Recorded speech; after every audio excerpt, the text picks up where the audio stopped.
আমরা দেখব হচ্ছে কেমনে ইনভয়েস বানাতে হবে। ইনভয়েস, কাস্টমার কোটেশন অথবা রিসিট সব কিছু হচ্ছে থাকবে এই সেলসের আন্ডারে, অর্থাৎ সেলস রিলেটেড যা কিছু সব থাকবে হচ্ছে এই ড্যাশবোর্ডের নিচে সেলসের আন্ডারে। আচ্ছা, আমরা ইনভয়েসে যাই। ইনভয়েসে গিয়ে আমরা এখানে দেখতে পারবো আমাদের আজ পর্যন্ত কি কি ইনভয়েস জেনারেট হয়েছে, কোন কোন কাস্টমারের আন্ডারে।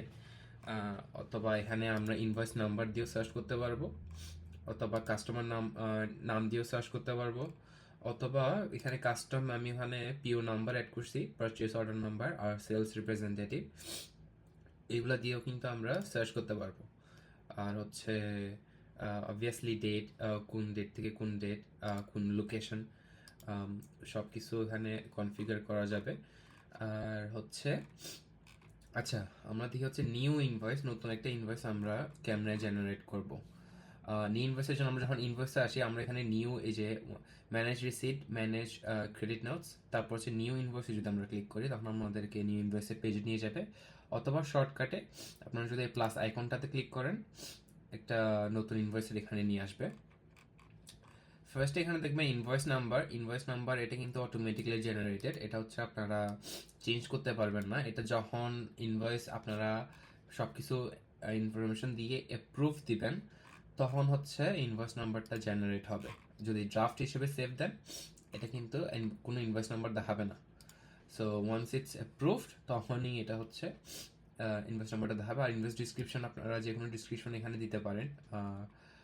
আর হচ্ছে কাস্টমার, হ্যাঁ, কাস্টমার হচ্ছে এখানে অনেকগুলো কাস্টমার অ্যাড করা আছে অলরেডি। সো ওই কাস্টমারগুলো যদি না থাকে আপনারা এখানে প্লাস আইকনে ক্লিক করবেন, আর হচ্ছে এখানে ওদের নাম ইংলিশে অ্যান্ড আরবিতে, অথবা জাস্ট যেটাই অ্যাভেলেবল থাকে ওটা। আর বাকি ফিল্ডগুলা ম্যান্ডেটরি না, দেখবেন এখানে এটার নামের পাশেই হচ্ছে রেড স্টার, বাকিগুলোর পাশে রেড স্টার নাই। কিন্তু চাইবেন হচ্ছে ট্যাক্স নাম্বার, ইমেল অথবা ফোন নাম্বার এগুলা যাতে নিতে, বাকিগুলা অতগুলা নেওয়া পসিবল না হলেও, বাট আমরা চেষ্টা করবো সব ইনফরমেশন নেওয়ার জন্য। বাট রিটেল স্টোরে সবগুলা নেওয়া পসিবল নাও হতে পারে। আচ্ছা, যদি নাম এন্ট্রি করে সেভ দিবেন, ইটস ফাইন। আমরা আজকে তারিফ ট্রেডিং এ কাছে কিছু প্রোডাক্ট সেল করব। ইস্যু ডেট এখানে সেপ্টেম্বর 28, এটা অটোমেটিক আজকে ডেটটা থাকবে। পেমেন্ট টার্মস আপাতত এটা মাথা ঘামানোর দরকার নেই। ডিউ ডেট এটা হচ্ছে পেমেন্ট কখন ডিউ, আমরা যদি বাকিতে কখনো মালপত্র বিক্রি করি তখন হচ্ছে আমরা এখানে ডিউ ডেট সিলেক্ট করা যাবে, অক্টোবর, সেপ্টেম্বর।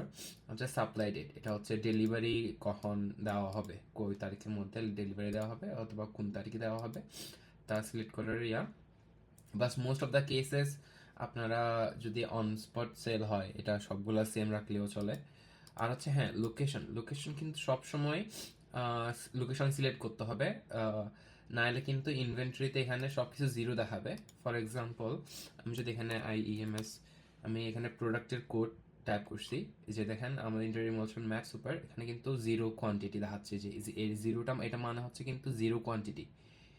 আর আমি যদি এখন যদি ফ্যাক্টরি ব্রাঞ্চ সিলেক্ট করি লোকেশনে, আমি যদি আমাদের কোড যেটা interior emulsion matt super IEMS, তখন হচ্ছে আমরা এখানে দেখবো কোয়ান্টিটি আছে 2375 kilogram, 2375 kilogram.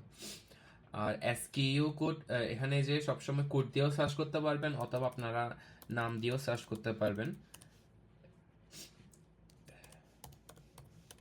Interior emulsion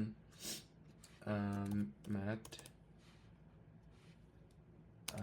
super, হ্যাঁ।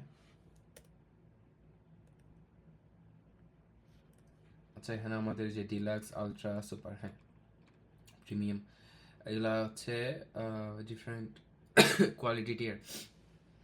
সবচেয়ে ইজি হবে আপনারা কোড দিয়ে করার। আমি চেষ্টা করছি নামের সাথে একদম 100% মিল রেখে কোডগুলো জেনারেট করার। মানে নাম যেরকম কোডও সেম, যেমন ইন্টারিমোশন ম্যাথ সুপারের কোড হচ্ছে লিটারালি IEMS, ইন্টারিমোশন ম্যাথ প্রিমিয়ামের কোড হচ্ছে IEMP। কিছু স্পেসিফিক সিচুয়েশন, এক্সেপশনাল কেস ছাড়া বাকি সবগুলোর কোডই আপনাদের নামের সাথে মিল রাখা। সো আচ্ছা, আমরা এখানে একটা প্রোডাক্ট সিলেক্ট করি আপাতত, ইন্টারন্যাশনাল ম্যাট সুপার। এখানে ডিসক্রিপশনে দেখবেন এখানে সুপার অ্যাড করা আছে। আপনারা এটা চাইলে এডিট করে অন্য যে কোনো কিছু অ্যাড করতে পারবেন। ফর এক্সাম্পল আপনারা একটা স্পেসিফিক কালার সেল করতেছেন, তখন এখানে কালারের নাম্বারটা অথবা নাম এটা আপনারা আলাদা করে অ্যাড করতে পারবেন। আর হচ্ছে হ্যাঁ, এখানে দেখবেন এখানে রেড হয়ে আছে, মাস্ট বি পজিটিভ নাম্বার, দেখা হচ্ছে 0, কারণ হচ্ছে এটা ইউনিটে কেজি সিলেক্ট করা। আমাদের কেজি এটা জাস্ট সিস্টেম রে বোঝানোর জন্য আমাদের প্রত্যেকটা প্রোডাক্টে কেজি হিসেবে অ্যাড করা লাগছে, বাট আমরা কেজিতে কখনো সেল করি না। সো এখান থেকে আমরা ইউনিট সিলেক্ট করতে পারবো। এই ইন্টার ইমোশন ম্যাট সুপারের জন্য আমাদের 5টা আমাদের হচ্ছে ইউনিট আছে, 20 কেজি পেল, 25 কেজি পেল, গ্যালন, এটা হচ্ছে যে একটা গ্যালন, 1 US গ্যালন যে ক্যান, আর একটা কার্টুন, এটা হচ্ছে 4টা গ্যালন মিলে একটা কার্টুন হয়, আর হচ্ছে 23 কেজি পেল। এখানে সবগুলোর জন্য কিন্তু আলাদা আলাদা, সবগুলোর জন্য কিন্তু আলাদা আলাদা প্রাইস। এটা সিস্টেম অটোমেটিক জানে কোনটার প্রাইস কত। সো এটা যখন সিলেক্ট করবেন তখন যে রেড ইয়াটা চলে যাওয়ার কথা। আর এখানে কোয়ান্টিটি মানে কয়টা আমি 20 কেজি পেল সেল করতেছি ওটা এখানে সিলেক্ট করতে হবে। ফর এক্সাম্পল আমি 10টা পেল সেল করব। এখানে দেখবেন ইউনিট প্রাইস কিন্তু এক একটার এক এক রকম। যেমন গ্যালন যদি সেল করি তখন হচ্ছে এটা ইউনিট প্রাইস এরকম হবে, আর হচ্ছে কার্টুন যেটা সেটার কার্টুন প্রাইস। আমরা আচ্ছা 20 কেজি পেল সেল করি। আর হচ্ছে ইনক্লুসিভ এটা মাথায় ঘামানোর দরকার নেই আপাতত। আর হচ্ছে ডিসকাউন্ট, হ্যাঁ, আমরা যখনই ফ্যাক্টরি ব্রাঞ্চ থেকে সেল করব তখন সবসময় 20% ডিসকাউন্ট দিতে হবে। কারণ হচ্ছে আমরা ইউনিট প্রাইস যেটা এখানে এন্ট্রি করা হয়েছে সবগুলা 20% আমি দাম বাড়ায় দিয়ে কিন্তু এখানে অ্যাড করছি। মানে ফ্যাক্টরিতে আমাদের যেহেতু আমাদের পুরো কুইউতে সবগুলো প্রোডাক্টের জন্য সেম প্রাইস আমাদের এন্ট্রি করা লাগছে, আর আমাদের রিটেল ব্রাঞ্চেও আমরা সেল করব, আবার ফ্যাক্টরি ব্রাঞ্চ থেকেও সেল করব। ওই হিসাবে আমি সব কিছুর জন্য 20% বাড়াই দিছি। এখন আপনার ফ্যাক্টরি ব্রাঞ্চ থেকে যখন সেল করবেন তখন 20% ডিসকাউন্ট দিবেন, আর হচ্ছে যখন আপনার রিটেল স্টোর থেকে সেল করবেন তখন হচ্ছে 5% ডিসকাউন্ট দিবেন। বাট 0% ডিসকাউন্ট দিলে এটা হচ্ছে আপনাদের ম্যাক্সিমাম সেল হবে আর কি, মানে মিনিমাম সেল হবে, মানে ওইটার থেকে বেশি ডিসকাউন্ট পসিবল না। 5% থেকে বেশি ডিসকাউন্ট দেওয়া রিটেল স্টোরে পসিবল না। আর আচ্ছা, আমরা যেহেতু ফ্যাক্টরি ব্রাঞ্চে সেল করতেছি আমরা ডিসকাউন্ট পার্সেন্টেজ হিসেবে দিচ্ছি। কখনো যদি আপনাদের মানে জাস্ট রিয়াল হিসেবে ডিসকাউন্ট দিতে চান তখন আপনারা এখানে রিয়াল সিলেক্ট করতে পারবেন। আচ্ছা, এখানে টোটাল বিফোর ভ্যাট, এটা হচ্ছে টোটাল মানে এই যে পুরো 10টা কোয়ান্টিটি যে 20 রিয়াল করে 200, এটা হচ্ছে ভ্যাটের আগে, তারপর হচ্ছে 15% ভ্যাট অ্যাড করার পরে 230 রিয়াল এটা হবে। আচ্ছা, এটা গেল একটা প্রোডাক্ট। আপনারা যদি আরেকটা প্রোডাক্ট অ্যাড করতে চান, IEMP, আমরা প্রিমিয়াম সেল করব। এখানে ডিসক্রিপশন দেখবেন প্রিমিয়াম লেখা আছে, এটা অবভিয়াসলি আপনারা যে কোনো কিছু এখানে এডিটেবল। হচ্ছে কেজি না, আমরা কার্টুন সেল করব, আমরা 5টা কার্টুন সেল করব। আর হচ্ছে সেম অ্যাজ 20% ডিসকাউন্ট। ফ্যাক্টরিতে ম্যাক্সিমাম ডিসকাউন্ট দেওয়া হবে 20%, আনলেস স্পেসিফিক কেসে কোনো স্পেশাল কাস্টমার, তখন হচ্ছে বিজনেস পলিসির উপর ডিপেন্ড করবে। আচ্ছা, অ্যামাউন্ট এখানে টোটাল দেখাচ্ছে। আচ্ছা, তার এটা হচ্ছে হ্যাঁ, তারপর হচ্ছে টার্মস অ্যান্ড কন্ডিশনস। যদি কখনো কোনো কন্ডিশন থাকে কোনো সেলের সাথে, ফর এক্সাম্পল আপনাদের আম, কোনো গ্যারান্টি বা ওয়ারেন্টি যদি আপনাদের মেনশন করতে হয়, অথবা যে কোনো ধরনের ডেলিভারি নোট আলাদা করে কিছু লিখতে হয়, এখানে নোটে আপনারা অ্যাড করতে পারবেন। এটা যে ইনভয়েসের সাথে প্রিন্ট হবে। আর হচ্ছে রিসিট। আচ্ছা, এখানে রিসিটে আমরা হচ্ছে নিউ রিসিটেই থাকবো আপাতত ফর নাও। অ্যাকাউন্ট, এখানে অ্যাকাউন্ট সিলেক্ট করতে হবে, এটা ক্যাশে দিচ্ছে না ব্যাংক অ্যাকাউন্টে ট্রান্সফার হচ্ছে। আমরা ফর এক্সাম্পল এখন আমরা ক্যাশ অন হ্যান্ড সিলেক্ট করছি। আমি এখানে আরও অনেকগুলো অ্যাকাউন্ট অ্যাড করব। প্রত্যেক ইউজার সেলস পার্সন ইউজার হিসেবে আমরা এখানে সবার নাম অ্যাড, যারা যারা ক্যাশ হ্যান্ডেল করবে সবার নাম অ্যাড করে আমি এখানে আলাদা অ্যাকাউন্ট অ্যাড করব, যাতে সবার আলাদা আলাদা অ্যাকাউন্ট থাকে। ফর নাও আমরা এখানে এটা সিলেক্ট করলাম। কোনো যদি ডিসক্রিপশন কোনো ধরনের নোট লিখতে হয় এখানে ডিসক্রিপশনে নোট লিখবেন। আর হচ্ছে ডেট, যেদিন পেমেন্ট হয়েছে ওই দিনের ডেট, অ্যামাউন্ট কত অ্যামাউন্ট আমাদেরকে দেওয়া হয়েছে। ফর এক্সাম্পল এটার ডিউ হচ্ছে $533.6 রিয়াল। সো এটা ফর এক্সাম্পল আমরা ও আজকে 500 রিয়াল দিল, এদের এখানে দেখাবে আপনাদের আরও ব্যালেন্স কত বাকি। তো হ্যাঁ, তারপর হচ্ছে অ্যাটাচমেন্ট, আপনাদের যদি কোনো ধরনের ডকুমেন্ট বা ফাইল অথবা ছবি এই যে সেলস রিলেটেড যদি থাকে আপনারা অ্যাটাচমেন্টের সাথে এখানে অ্যাড করে রাখতে পারবেন। তখন এটা পরে খোঁজাখুঁজি করা লাগবে না, এই ইনভয়েস নাম্বার দিয়ে ইনভয়েসে গেলেই আপনাদের এই ডকুমেন্টগুলো এখানে থাকবে এটার সাথে।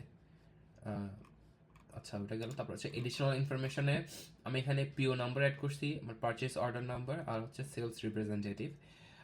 পিও নাম্বার যদি থাকে এখানে অ্যাড করা যাবে, এটা ইনভয়েসে প্রিন্ট হবে।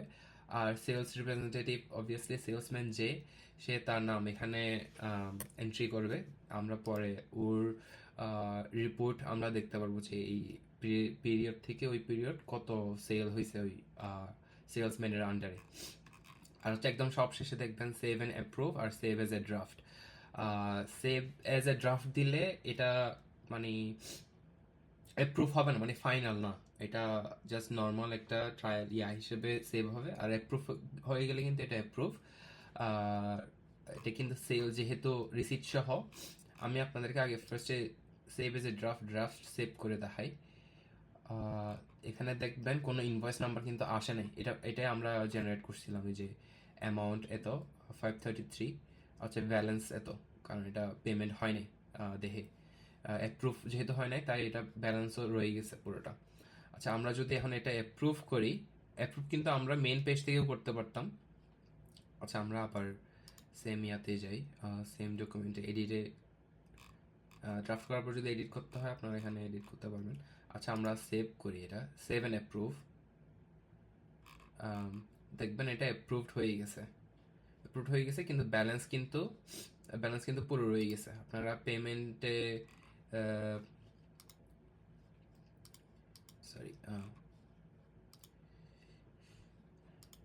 পেমেন্টের এটা আপনাদের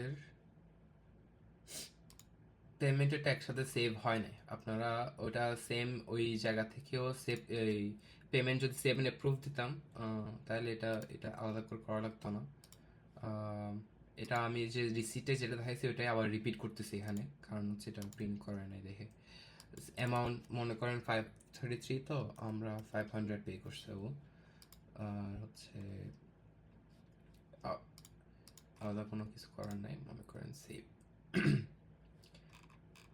এখানে দেখবেন পার্শালি পেইড দেখাবে, আগে দেখাচ্ছিল ড্রাফট, তারপর দেখাইছে অ্যাপ্রুভড, এখন দেখা হচ্ছে পার্শালি পেইড, কারণ হচ্ছে ও 533 রিয়াল হচ্ছে বাকি ডিউ ছিল, ও আমাদের 500 রিয়াল দিছে, 33 রিয়াল হচ্ছে ডিউ। এখন যদি কখনো যদি ফুল অ্যামাউন্ট পে করে, তখন এটা ফুল অ্যামাউন্ট যদি আমরা দেখি, cash on hand, date, full amount এখানে দেখাবে পেইড, তার মানে হচ্ছে পেইড। এখানে দেখবেন আপনারা ইনভয়েস নাম্বারও কিন্তু অটোমেটিক জেনারেট হয়ে গেছে, ইনভয়েস 001। এখানে দেখবেন আপনারা ইনভয়েস যখন একবার পেইড হয়ে যাবে আপনারা এখান থেকে ইনভয়েস ডিলিট করতে পারবেন না। এটা হচ্ছে আপনাদের আগে রিসিটটা ডিলিট করতে হবে, তারপর হচ্ছে ইনভয়েসটা ডিলিট করা হবে। বাট ইউজুয়ালি যখন পেইড হয়ে যাবে বা অ্যাপ্রুভড হয়ে যাবে তখন ইনভয়েস ডিলিট করা যাবে না। এই গেল হচ্ছে আজকে আমরা দেখলাম কেমনে ইনভয়েস জেনারেট করতে হয়।